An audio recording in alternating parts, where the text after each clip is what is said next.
Vous commencez à vous habiller en femme et vous ne deviendrez une femme au sens propre du terme qu'en 1985 à Londres.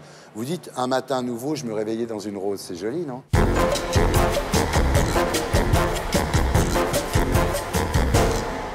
Marie-France, bienvenue sur le plateau de Tout le monde en a parlé.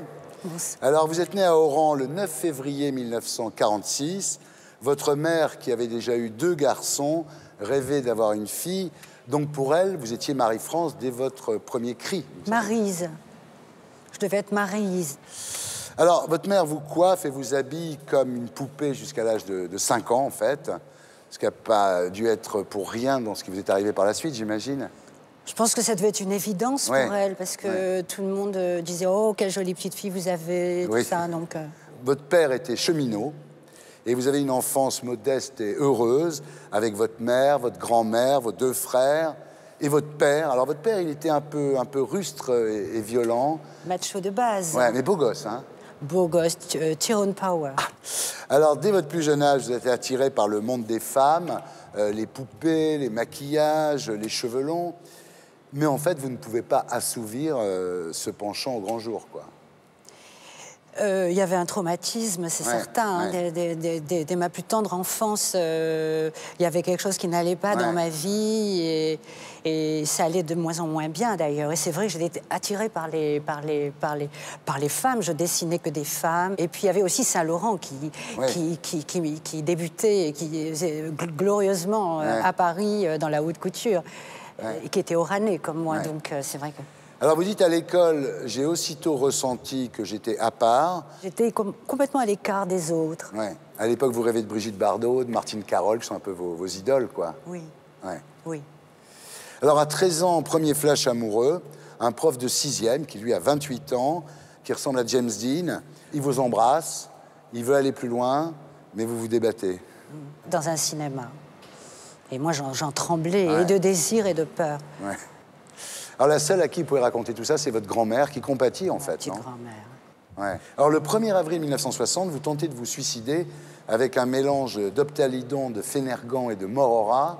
Tout ça parce que votre père vous avait engueulé sur un carnet de notes, non? C'est vrai qu'à un moment donné, nous habitions à Alger à ce moment-là, et j'avais trafiqué mes carnets de notes, et le directeur l'avait vu, avait prévenu mon père. Et mon père, macho comme il était, quand il recevait les résultats de l'école, c'était la ceinture par qui je commence, comme ça. Donc, il a pris très très mal, il m'a giflé, il m'a demandé de rentrer dans ma chambre et de ne pas dîner. Et là, je me suis dit, j'en ai assez de cette vie, c'est plus possible, c'est pas pour moi. Ce monde n'est pas pour moi, définitivement pas pour moi. Je veux mourir tout de suite. Et voilà. Il s'en est fallu de peu, d'ailleurs. Hein. Oui, c'est vrai, parce que c'est que vers 23h, on est rentré tout à fait par hasard dans la chambre. Et on a vu que j'étais verte et pleine de bave et complètement crispée. Et là, tout le monde s'est interrogé. On a fait venir une ambulance et là, il a fallu faire un lavage d'estomac. Enfin, voilà, c'était dramatique. Les médecins leur disent, soyez très cool avec elle. Si elle peut partir en vacances, faites-le, etc. Et mes parents ont la bonne idée de m'envoyer à Viroflay. À Viroflay, chez vos cousins. Et là, vous découvrez Paris, vous découvrez Saint-Germain-des-Prés. J'ai à peine 14 ans. Hein. Mais je fugue l'après-midi en rusant énormément. Et je prends le train, j'arrive à Gare Saint-Lazare ou Gare Montparnasse. Et je marche et je me retrouve à Saint-Germain-des-Prés. Et voilà. Quand vous revenez en Algérie, en fait, vous êtes un petit peu différente, évidemment, et vous rencontrez des camarades comme vous, avec qui vous faites des virées dans les bars de parachutistes. Là, je rencontre des créatures un peu hystériques à Alger, très sympathiques, qui étaient plus âgées que moi, mais qui me prennent un petit peu sous leur aile. Et donc, je les suis un peu partout et je me retrouve dans les bars de parachutistes. Et à l'heure du couvre-feu, on se met à hurler dans les rues alors que tout le monde est affolé. Nous, on crie de joie, de bonheur. Je ne sais pas, on était heureuses. Les premiers slogans des gasolines. Bite occupe a été. Bite tout court. Ah, bite tout court, d'accord. Bite tout court. Occupaïté, ça a été rajouté par les gasolines. Alors, là, la guerre d'Algérie oblige votre famille à s'installer à Paris. Votre premier boulot dans un salon de coiffure rue de Maubeuge. Et le samedi soir, vous découvrez évidemment les boîtes de nuit, le Fiacre, le Bilitis, chez Michou. Alors voilà, d'un seul coup, vous êtes chez vous, quoi. Vous vous dites, je ne suis pas tellement différente de ça, finalement. Ah, mais là, j'avais déjà compris, depuis mon premier voyage à Paris. J'avais compris qu'il y avait des gens voilà, que Paris était la ville où je pouvais me réaliser. Et voilà, il y avait des gens qui me ressemblaient, qui avaient un petit peu la même trajectoire que la mienne, et ça m'encourageait beaucoup. Bien sûr. Alors, à partir de 1964, vous ne vous habillez plus qu'en femme, vous devenez Marie-France. Vous dites Marie comme ma mère et France comme ma terre promise, quoi. Oui. Ouais. Comme ce beau pays. Ouais. Oui, la France me faisait rêver, moi, dans mon petit quartier perdu d'Oran, avec les bombes de tous les côtés, tout ça. Quand je voyais dans la presse des photos sur Oran et un petit peu tout ce qui s'y passait, c'était mon seul échappatoire. Alors, à cette époque-là, vous commencez à vous habiller en femme, et vous ne deviendrez une femme au sens propre du terme qu'en 1985 à Londres. Vous dites, un matin nouveau, je me réveillais dans une rose. C'est joli, non? Oui. Oui. En fait, je me sentais très femme déjà. Je n'ai pas eu besoin d'attendre cette rectification chirurgicale pour me sentir plus femme. Simplement, c'est vrai que pour moi, c'était un grand pas en avant, quoi. C'était le bonheur de voir mon corps comme je l'avais rêvé. Et puis, voilà, me sentir libre. Déjà, rêver d'aller nue sur les plages. Et puis, voilà. Bon, enfin, là, on est au milieu des années 60, et là, vous découvrez les joints, pas avec n'importe qui, puisque c'est en compagnie de Keith Richards et Anita Pallenberg, qui était sa compagne. Je me retrouve dans leur appartement de la rue de Lambre, dans le 6e, et je fume ces cigarettes. Voilà, magiques. Premier pétard. Premier pétard. Avec Keith Richards, c'est pas mal quand même. Oui. Mais c'est votre copine Orla qui s'y colle. Hein. Vous faites rien de sexuel ce soir-là. Moi, jusqu'à ma rectification, j'ai eu beaucoup de problèmes de ce côté-là avec les amours passagères. J'avais toujours des garçons dans ma vie, mais il fallait qu'ils m'acceptent entièrement pour rester avec eux. Mais comme ça, rencontrer un garçon et faire l'amour avec lui, ça m'était impossible. Tandis que ma copine, elle n'était pas, ça ne la gênait pas du tout. Alors voilà, à 20 ans, donc vous êtes à Paris, vous faites la fête tous les soirs, vous devenez l'égérie du Jimmy's, la boîte de Régine. Au Club 65, vous rencontrez Coccinelle, le premier travesti célèbre en France, qui vous dit... Tu es la nouvelle coccinelle, la coccinelle dans le vent. Dans le vent. C'est extraordinaire. Ça. Oui, c'est très beau, hein. C'est très joli ce qu'elle me dit. Et c'était en même temps une investiture incroyable pour moi, parce que j'avais 17 ans. Alors, au Club Saint-Germain, vous séduisez Nino Ferrer. Entre autres, oui. Il s'est passé quelque chose avec lui? Oui, je crois qu'on a passé une nuit ensemble. On a dormi ensemble. Ah, d'accord. Et alors, vous séduisez également Serge Gainsbourg, qui dira plus tard à Bambou, elle est la seule avec qui j'ai trompé Bardot. Oui. Pas mal. Oui. C'est lui qui m'a séduite. Parce que moi, j'étais, comme je disais, toujours très timide, très réservée. Mais c'est lui qui ne me quittait pas des yeux. C'est lui qui est venu vers moi, qui m'a d'abord invité à déjeuner. C'est lui qui est revenu me dire... Tu ne veux pas venir boire un verre avec moi, très gentiment, comme ça. Moi, j'ai craqué. Il était tellement élégant et doux. C'était Gainsbourg, c'était pas Gainsbourg. Alors, en revanche, avec Onassis, que vous avez rencontré chez Castel, il ne se passe pas grand-chose, hein. Non, parce que je n'ai jamais été vénale. C'est vrai que les hommes avec de l'argent ne m'ont jamais attirée. Et même, il y avait un blocage.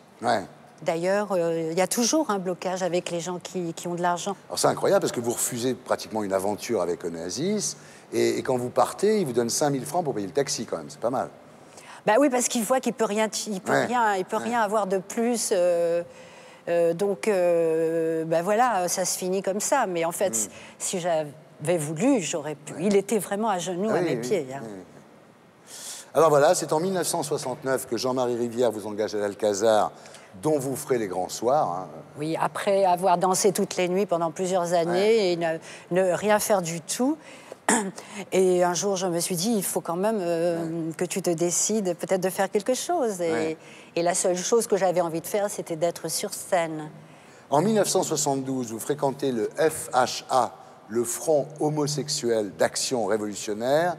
Et avec cette bande d'artistes excentriques, vous fondez Les Gasolines.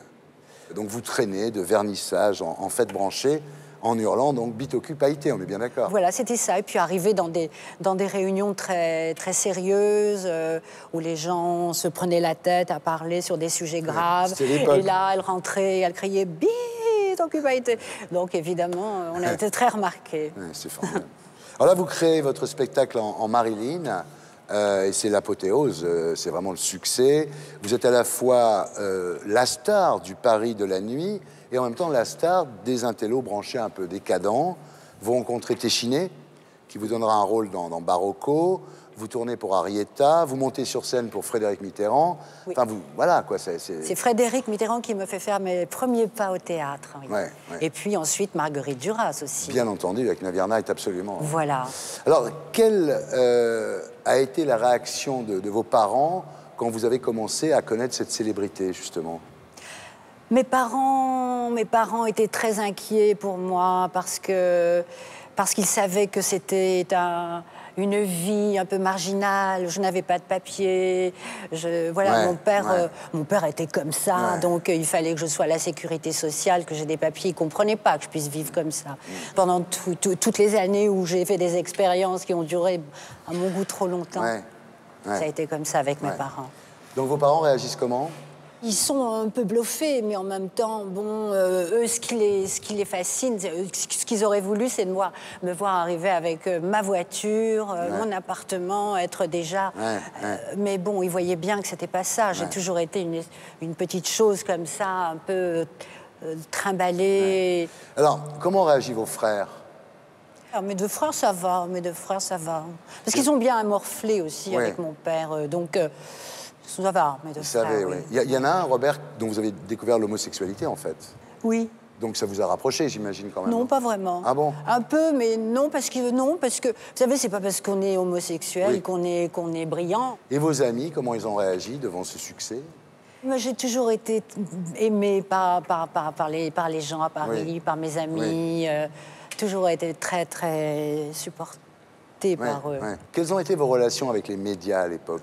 C'était pas facile parce que les médias étaient fascinés par ma personne. Par contre, la seule chose qu'ils disaient en parlant de moi, c'était toujours ce que moi je refusais qu'on dise à mon sujet, c'est-à-dire travesti, transsexuel et tout ça. Moi, j'estimais que quand j'étais au théâtre, on devait parler de l'artiste et non voilà, on n'avait pas besoin de parler de sexualité. Vous avez gagné de l'argent à cette époque? Non, pas énormément, non. Mais j'ai jamais vraiment manqué d'argent, non, j'ai pas beaucoup gagné d'argent. Est-ce que cette notoriété vous a amené à beaucoup de rencontres amoureuses? Est-ce que d'un seul coup, vous avez été encore plus draguée qu'avant? Oui, j'ai toujours été très courtisée, mais mes amours, je les trouvais seuls. Quel a été le meilleur moment de cette époque? C'est l'amitié, quand même. C'est l'amitié, c'est la fête, c'est les gens qu'on voyait tous les soirs. C'est aussi à chaque fois des projets de théâtre ou de cinéma qui me comblaient de bonheur. Voilà, c'est ça, c'est ça mes meilleurs moments. Et le pire moment? C'est, à force d'expérience, aller trop loin dans les drogues. Dans les drogues, et me retrouver mal, mal foutue, et remonter la pente à chaque fois, ça, c'était terrible. Terrible, Oui, parce que vous avez commencé en fumant des pétards avec Keith Richards, mais après, il y a eu les Enfêtes, il y a eu les Mandrax, il y a eu les Héros, enfin bon... Mais c'était l'époque, les gens venaient dans ma chambre ronde à l'hôtel Louisiane et me disaient « Il y a une nouvelle... cam qu'il faut essayer », et on me sortait de la poudre et des seringues, des trucs, et puis c'était, à l'époque, c'était festif. Et vous avez quand même failli faire une overdose à un moment, non? Oh, j'en ai fait plusieurs. Plusieurs. Et vous en êtes sorti, quoi? Incroyable. Je dois avoir un ange gardien, une petite étoile quand même. Une petite étoile au-dessus de vous, oui. Alors voilà, bon, il y a des époques plus ou moins bonnes. En 75, vous en êtes réduite à faire des striptease dans les foires avec Paquita Paquin. Ça, c'est quand même une époque... réduite, non. C'était un jeu. Oui. Ça m'amusait énormément. Oui. Mais c'est vrai qu'en même temps, ça me faisait mon argent de poche. Ouais. Alors là, vous restez une égérie de l'underground, notamment à l'occasion de vos concerts au Palace, grande époque Fabrice Hébert. Avec les branchés de l'époque, vous faites partie de la bande de Lou Boutin, Pierre et Gilles, Pacadis, Eva Ionesco, Edwige. Enfin, vous êtes vraiment dans la bande du Palace, Tout quoi. à fait. Voilà. Et c'est peut-être pas un grand succès public, mais vous avez beaucoup de succès oui. chez les branchés. Et oui, voilà. à Paris, Ouais, oui. ouais. Voilà. Aujourd'hui, vous êtes nostalgique de toute cette époque? Pas vraiment, non. Non, non, non, pas vraiment. Mais je n'ai rien oublié. Ouais. Si c'était à refaire, Marie-France, qu'est-ce que vous ne referiez pas pareil? Ah ben, je ferais beaucoup moins de bêtises. Genre. Et ah ben, je ferais moins d'expérience et voilà, je toucherais moins à ça. Ah oui. J'ai perdu énormément de temps. Oui. Énormément de temps. J'ai perdu des années. J'ai raté des opportunités incroyables de travail, des propositions magnifiques.